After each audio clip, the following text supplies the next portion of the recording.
Moshe Taragin for the OU All Parsha video series from Gush Etzion in Eretz Yisrael. A new Parsha, a new Sefer Devarim, Sefer Mishnah Torah, Chazal's nickname for Devarim. Of course, the Rambam lifted this nickname, referred to his Yad Chazaka as Sefer Mishnah Torah for a range of reasons. We're not going to get into the different layers of meaning of Mishnah Torah, the repetition, the learning, the sharpening. Maybe we'll talk about it a little bit later. But the introduction is very, very peculiar. Most of the introductions are either very dramatic, Bereshis bara Elokim, Ve'elu Shmos b'nei Yisrael, Vayikra Moshe, or less dramatic in Bamidbar. But here, the introduction of Devarim is very, very pedestrian. The Torah takes pains to place Sefer Devarim in a context. Where? Be'eva har Yardain, Bamidbar, Ba'arava, Mul Sof, Bein Paron, Bein Tofel, Lavan v'chatzeros v'di Zahav. It's a lot of information about places we don't really know much about. Rashi famously quotes the Medrash. These are references, allusions to locations of sin, or maybe words that evoke memories of sin. This is Moshe's soft rebuke, soft critique. But it goes on, Achad Asar Yom Mechorev, 11 days from Har Sinai. When, not just where, Vahi Bari Beim Shana, the 40th year, Bi'ashteh Asar Chodesh, so now it's the 11th month, Bi'achad LaChodesh, Rosh Chodesh, Shvat, Diber Moshe, Kachol Asher Tzivah, so we know where and when, and we also know the sequence of history. Acharei HaKoso Esichon Melech HaMoriah She'esheh B'Cheshbon, V'yesog Melech Bashan, Ve'ev HaYardein, Be'eretz Moav Ha'oel Moshe B'Resta. It's a lot of information about the where, the when, the what happened beforehand. Should just be Vayedaber Moshe b'nei Yisrael. We know it's close to his death. We know where they are. We can pull it together, string it together, cobble it together from Parashas Chukas and Balak and Pinchas, and why all this information? So I want to start with an idea which my Rebbe Rav Amital spoke about. I want to broaden it a little bit, so let me take a few steps back. Torah's Hashem is eternal. Torah's Hashem is Netzach. Torah kadma li'olam alpayim shana. Torah predates this universe. Not only does it predate the universe, but it is the blueprint of the universe. Histakel bi'araisa, uvar alma yikul HaKadosh Baruch Hu looked in Torah, whatever that means, kivayachol, and created the world. So Torah contains the logical foundation of the entire world. Histakel bi'araisa, uvar alma. And it's written to us and given to us from a celestial source, and that's why the medium through which is written is so supernatural. Eish shechora, al gabe eish levana. What does that even mean? Black fire on white fire. I'm just quoting to you, Mamar Chazal, mimino eish das lamo. It is ksav haluchos benes hayu omdim, and not just because of the stonework, but it was a miraculous text. And it is something that lies beyond mortality, beyond transience, beyond the intermediate, beyond the fleeting moment. Learning Torah is to touch eternity. Every word of Torah that you study in this life and in the next life is eternal. Torah is the only experience from this world that carries over to the next world. The next world is chavshi min ha-mitzvos, no mitzvos, no chesed. The only experience that we know of in this world that extends to the next world is Talmud Torah. So we're touching eternity. We're thinking like Hashem, listening to His will, transcending our reality. And because of that, Torah is timeless, and Torah is immutable, and certainly halacha is immutable. The foundation of halacha, obviously a minhag can change, and a chumrah can change, and an adaptation can change. But whether paraduma is as resonant now as it maybe was earlier, or maybe there are halachas that are more resonant then than now, halacha is immutable because it is beyond time, beyond space, beyond human experience. Chag Shavuos takes place beyond civilization, on a day that's beyond the calendar because we don't really know when it is. Again, we can piece it together, we can decipher, but the Torah doesn't telegraph it, beyond everything. Torah was given in a midbar, ma midbar, just like a midbar is muflag, it's removed. Similarly, Torah. Eitz chayim hi lemachzikim ba v'samcheh miushar. Who doesn't know that pasuk? And who doesn't get the reference to the Eitz Chayim, the original Eitz Chayim in Gan Eden, which we were meant to partake of. Remember, Adam was permitted to eat from the Eitz Chayim. He was forbidden to eat from the Eitz Hadas. Had he obeyed HaKadosh Baruch Hu's command, humanity would be immortal and eternal because we'd eat from the Eitz HaChaim. But when we failed, HaKadosh Baruch Hu said, I cannot allow man to live eternally, so he cannot partake of the Eitz HaChaim now that he has partaken of the Eitz HaDas. So that's Torah, removed, severed, beyond. But part of Torah's eternity is not just that it's beyond the course of human events, but it has enduring relevance and comments about human events. If it wouldn't, then it wouldn't be fully eternal. For it to be eternal, it has to always be able to comment and respond to the changes and the transitions and the transformations in the human experience. And this is an idea that my Rebbe constantly harped upon, constantly stressed, that Torah's eternal nature can only be fully maximized if it's eternally relevant. And those would sound to be very different, and they are very different. And you have to thread and balance between the fixed, immutable eternity of Torah and then granting it eternity by making it relevant, and irrelevance requires translation, which I'll speak about in a moment. So, again, these may not be the psukim that my Rebbe quoted. There's movement, there's dynamism, there's halacha. The end of Koheles, Divrei Chachamim, Kidorvanos, Chamasmeros, Netuin, Balei Asufos. It's like a whip that you would whip an animal as you'd walk along, but the animal moves from place to place, and the whip guides the animal how to move and where to walk. Ner mitzvah v'or Torah, Chazal's drasha, like carrying a torch through a dark tunnel, means you're helping people, and that torch is going to provide different light in different tunnels. And so much of his challenge, Rav Amital, last week was his yard site, and I tried to speak a lot about him, was in 1968 conceiving of a new type of yeshiva which would retain the spirit of the classic yeshivos that had so energized and had so fueled this rapid Torah growth in the Ashkenazi, Lithuanian, Eastern European world. But now we're living in Palestine, then Israel, now we're living somewhere else, and now we're living in a modern era, and that model of yeshiva won't be relevant for everyone. And how can you build a skeleton of yeshiva that resembles the past, but that changes in order to deliver relevance? That's why the beginning of Devarim introduces Moshe's Torah so carefully. Moshe's Torah is essentially a translation of Hashem's Torah. Hashem, of course, gave Moshe the words. How much of it Hashem gave Moshe word for word? We believe that he did, but he asked Moshe to write it in Moshe terms, in human terms, in human-inspired terms. Look at the Tochacha. There's where the differences come to the fore, but Moshe's great soliloquy of Sefer Devarim. In fact, if you look at the Netziv in his introduction, he feels the word Mishnah means translation, not repetition, but translation. The Onkelos is Paschegen. You may know the word Paschegen Akasav, Linasin Das B'chol Medina Medina, Medina Medina Kichsava from Megillas Esther. So, Sefer Devarim is Moshe as a human being translating Torah into real terms. And you have a list of mitzvahs before, but how will they play out in real time on this new horizon called Eretz Canaan? Will they come into contact with foreign pagan culture? This is Moshe's main obsession, at least for the first three sections of Devarim, Zchanan, and Ekev. A little bit of Re'eh also. How will it play out when they have a Beis HaMikdash? How will it play out? Will they be distant from from Yerushalayim rather than circumventing the Mishkan in close proximity? So Moshe is trying to translate all these mitzvos that were given at this fiery mountain, Har Sinai in heaven, and how do you translate Mishnah Torah? How do you translate? And that's why, since it's Moshe's translation to grant Torah enduring relevance and immediate relevance, that's why the Torah says that this is a specific time in history, a specific place in history, a specific sequence of events came before this. The Torah is actually framing in ways that don't reflect eternity, because if Torah is eternal, who cares when, and who cares where, and who cares what happened?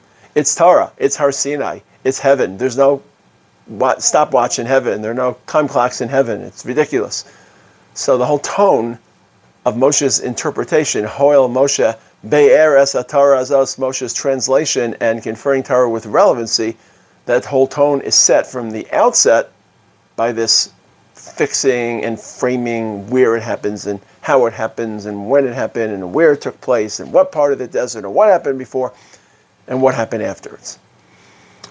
Famous machlokas, interestingly enough, between Rabbi Akiva and Rabbi Yishmael throughout Shas, whether Dibra Torah kalashon b'nei Adam or not.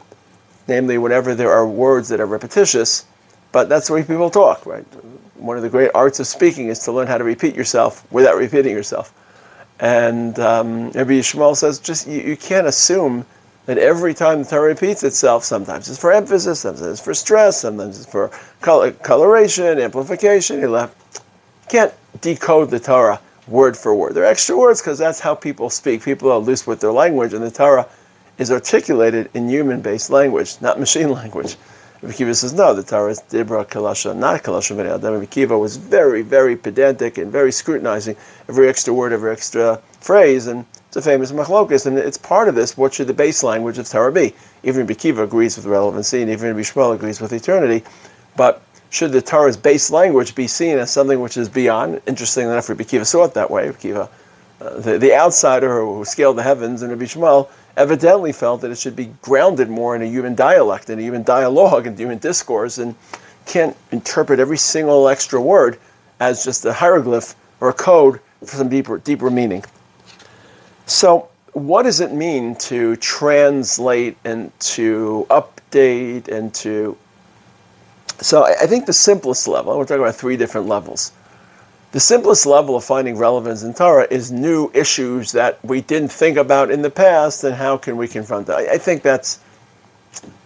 I don't want to in any way devalue it, but I don't think that's where the real game is taking place, the real drama. So it can be hot-button issues, nuclear war, business ethics, medical ethics, cloning, AI, computers. I'm not in any way, electricity, railroads, I'm not even discounting them, but the very, very localized conversations. What would halacha say about cloning? What would halacha say about artificial insemination? What would halacha say about sex change? What would halacha say about just finding issues that we just don't have in the Shulchan Aruch because they weren't discussed, and what does halacha have to say about those? And it doesn't have to just be contemporary issues, it can also be contemporary ideas. What does Jewish tradition have to say about Darwinism, about socialism, about communism, about capitalism, about democracy, individualism, about consumerism, about fundamental... How do we respond to those ideas? And to a degree also events, cultural events. So I think that one of them is holding up Torah, and finding answers and guidance. I think, though, the higher plane, it's more subtle, because whenever you get to a higher plane, the issues are much more subtle, but it's more, I think, formative, is not just solving this issue or that issue, or responding to this movement or that movement, but being able to translate timeless ideas that have nothing to do with capitalism and consumerism, but find a new language and a new cultural milieu and a new cultural context in which to deliver them. Let me give you 2 examples, okay? And this, I think, is an issue that our community is facing. When we try to veer outside of Gemara learning, and Gemara learning more or less, 99.9999% of it is the same that you would have learned 800 years ago. It's all just very abstract Talmudic analysis. That's what attracts me so much. I literally feel as if I'm recreating the experiences of the Ramban and the experiences of the Rambam, the experiences of Rabbi Akiva.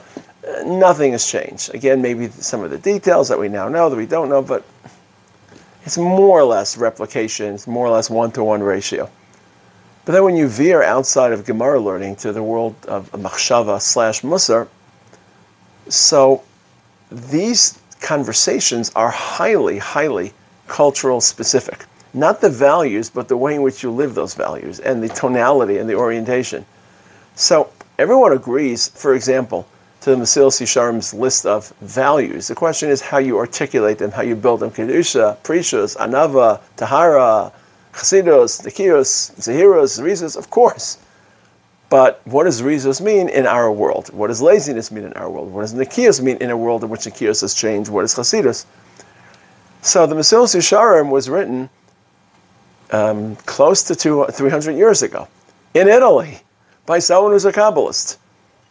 And for some, the tonality with which he writes just doesn't always sync with our tonality. It's a tonality, ironically, because he lived in Italy, but that's a whole different story. Very dark view of the world. The world is confusing, demonic, sinister, ugly, threatening, perilous, and life's a maze, and here's the key to the maze, and without the key to the maze, you'll never traverse the maze. And I just wonder if that's the way people live their lives in 2025. And it doesn't mean we shouldn't. enunciate these values, but they have to be articulated with a different language, with a different tone. What is the type of life we're leading today? And that's a highly controversial comment, because I think some people try and succeed in recreating a Mesilas Yesharim cocoon. The world around us may not feel Mesilas Yesharim-esque, but I'll create my own reality, and I will live life as if. And of course, perception is reality, and you could overlay whatever perception you want to the world around you, as long as you're consistent. What I'm concerned about is inconsistency, is religious schizophrenia, where you're in the base matters and you're reading the Mesilas Yesharim and you're submitting to that worldview. Then you close the sefer and you walk out into the world, assuming you're engaged in the world, and you go to a sports event, you go to a Pesach program, you drive in your luxury car, and you go on vacation, and you turn on the internet, and so that is an arena in which the Mesilas Yesharim's world, at best, can just be a corrective. Be careful about excess, but you never want Musar to be a corrective. You want Musar to be informative. You want it to form the baseline of your view, and I fear I get this a lot, where boys come over to me and ask me, what Musar sefer should I read, or what Musar sefer, and it's really hard. You should read all of them and integrate all of them, but sometimes people are expecting thunder and lightning and religious inspiration, epiphany, and then they read it, it's just such a different foreign world. By definition, anything written today in 2025 will be outdated and obsolete, or said in 2025, in 75 years, because the world will feel so different. It doesn't make the Musar less important. It just means the language and the framing and the tone and the complexion has to be updated while retaining. And I've said this so often before, preserving a Masara does not mean locking in and freeze-drying and what's what I'm looking for, cauterizing certain realities and just repeating them because the world moves ahead. So if you're not part of that world, maybe, I'm living the type of life where I am part of the world, but if you're not part of the world, I imagine maybe you can recreate that voice in your head, that mental space, that cultural space.